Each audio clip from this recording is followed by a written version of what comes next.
To split or not to split? Splitting the signal is not something new. Many bass players for years have run at least two parallel signals, separating the dry and wet signals for a full body and powerful sound, and sometimes even using multiple amps and even guitar amps. But is it really necessary, and what are the advantages? Though obviously I am all in when it comes to adding effects to bass. After all, you are watching the wetter bass. Like most of you when using effects, I don't want to lose clarity, low end punch and transients. This is precisely why some pedals have a blend knob, for example, but splitting the signal takes it a step further. So if you are curious about how I use lots of dirt pedals without getting kicked out of my band or drowning the sound of my bass, stick around. Welcome back to the Wetter Bass. So yes, this video will be dedicated to how I separate the signal from my bass into two channels, a wet and a dry one. Blend them back together and send a line out to my amp and a DI balance signal to the front of house. The signal chain is quite simple. First, the bass is plugged into the Korg tuner that goes to the Lusithand Alma compressor and into the input of the splitter. That way I use the same compressor for both channels, but I could use two compressors, one for each channel after the splitter. B is the dry signal that runs into the AMT A-bass tube preamp based on an alembic preamp and is connected to the parallel return loop of the simplifier. More on that later. The A-bass sounds very clear, almost hi-fi like, and I scoop out the mids to leave space for the overdriven and distorted sounds. A is the wet signal, and the first pedal it runs into is the JZ overdrive from Beckos Effects. This pedal does a lovely job at adding texture in the mids, and it also allows you to cut or boost the lows with this EQ knob and blend it with the saturation. In this case, I reduce a bit the lows because first the A-bass takes care of lows, and second, because I wanted a tighter saturated sound.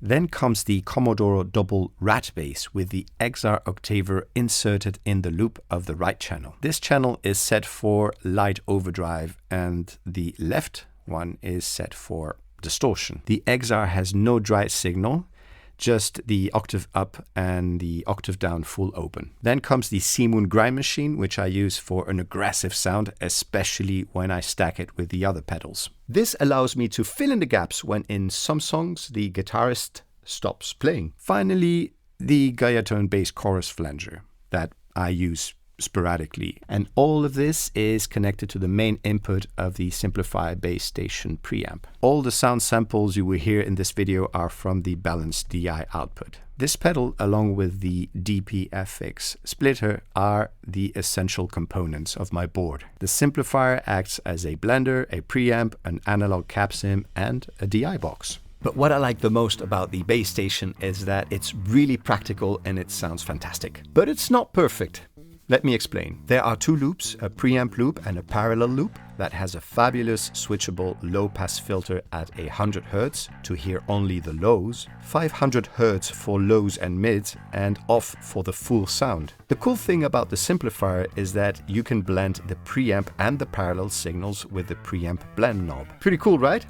Well, unfortunately, it's not perfect, because the way I use it, there is a flaw. You see, the input of the Bass Station is where the problem is for me. This device will not act as a classic blender of the wet and dry signals, because in the end, it blends the same signal that comes in the input. Now, obviously, the preamp side adds gain and EQ, and the parallel loop, the low-pass filter.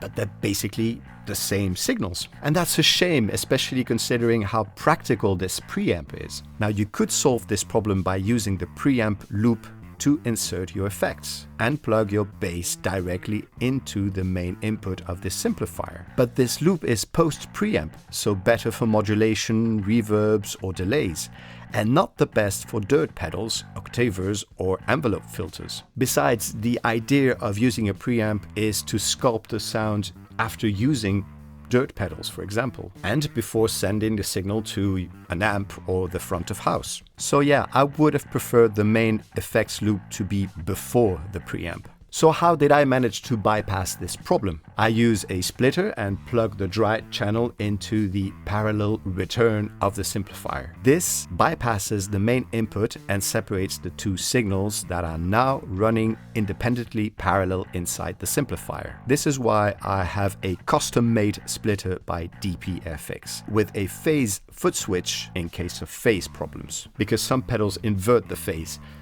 But that's another story. And besides, the simplifier does have a phase mini switch on its side. Again, if the preamp loop would be before the preamp section, I wouldn't have to use a splitter pedal. So DSM Humboldt, you seem to be pretty ingenious people. If you are watching this, consider adding a pre-post switch for the preamp loop. And if it's not possible, perhaps just leave it to pre. I'm pretty sure it makes more sense to most bass players.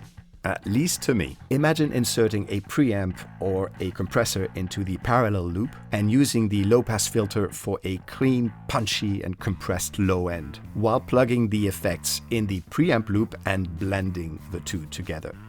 On top of that, blending the analog cap sim. One can only dream, but it shouldn't be too difficult to add this pre-post preamp loop on a second version of the Simplifier Bass Station. What do I know? By the way, I love how this analog cap sim works. It would be nice though to have a 12-inch cab instead of the 4x10, because I never use it. I basically use either the 8x10 or the 115, but it would be nice to have a 12-inch. The reason I say this is because many of us use and are accustomed to 12-inch cabs or combos. So in conclusion, the Simplifier Bass Station is one pre-post switch away from being the best all-in-one Swiss Army blender, preamp, cap sim, DI box, and a silent headphones practice amp ever. Full stop. If not the best, at least the most practical. Okay, let's listen now to more of that intro loop.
I'm going to go quickly through some random stuff. Stacking saturation pedals is fantastic for a thicker and more aggressive sound. And having a dry signal running parallel allows me to go wild without ever losing clarity or low-end punch. I made this pedal board from a piece of plywood, painted black. I use small metal mounties plates that you can attach to the screws of the pedal and screw them. Okay, that doesn't sound good, I know.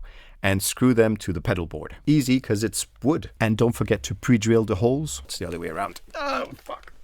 There it is. I use the Harley Benton ISO 10AC Pro isolated output power plant. What I like about it is that it comes with a 3-point power cable. I just changed the Peterson tuner for the Korg Pitchblack X Mini. The two have great buffers for passive basses, and both are stroboscopic with a 0.1 sense accuracy. But the screen of the chord turns off when you switch the tuner off, which is something I prefer on stage. Right, I guess that's it. This is the actual pedal board I am using in my band. It's a trio, and we play garage, 60s rock, stoner type of music.